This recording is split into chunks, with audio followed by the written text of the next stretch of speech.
السلام عليكم ورحمة الله وبركاته. مرحبا بكم متابعين في قناتكم.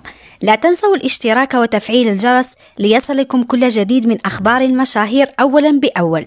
اليوم الأجواء كلها فرح وسعادة، فبعد العرس الكبير لبطلة مسلسل بنت البلاد ليليان بركون، جاء الدور على صديقتها الممثلة المتألقة شيماء عطلة، التي أعلنت رسميا عقد قرانها، وشاركت جمهورها الخبر عبر حسابها قائلة: الحمد لله بنعمته تتم الصالحات. اليوم عقد قراني وسط تهاني واسعة من جمهورها وزملائها في الوسط الفني، وقد تم تداول أن الحفل الرسمي سيقام في مدينة عنابة بحضور عدد من الوجوه المعروفة، من بينهم ليليان بركون والإعلامية كنزة مسوس. ليليان بدورها صرحت قائلة إنها ستسافر إلى عنابة وتقضي يومين هناك دون أن توضح سبب الزيارة، ما جعل المتابعين ينقسمون بين من رأى أنها ستشارك في العرس ومن اعتبرها مجرد زيارة عادية.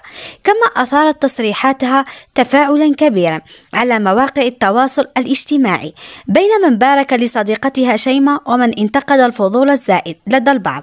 ومن المنتظر أن يقام عرس شيماء عطلة يوم السبت بعنابة بعد عقد قرانها في أجواء عائلية دافئة ومليئة بالمحبة.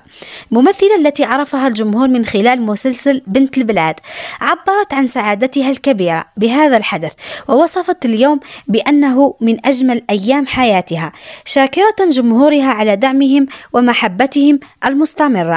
وبهذا الخبر السعيد تفتتح شيماء صفحة جديدة في حياتها الزوجية والفنية، بينما يترقب جمهورها جديد أعمالها الفنية القادمة، متمنيين لها دوام التوفيق والسعادة.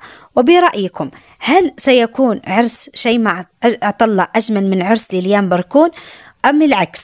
شاركونا آراءكم في التعليقات، ولا تنسوا الإعجاب بالفيديو والاشتراك في القناة وتفعيل زر الجرس ليصلكم كل جديد عن أخبار المشاهير.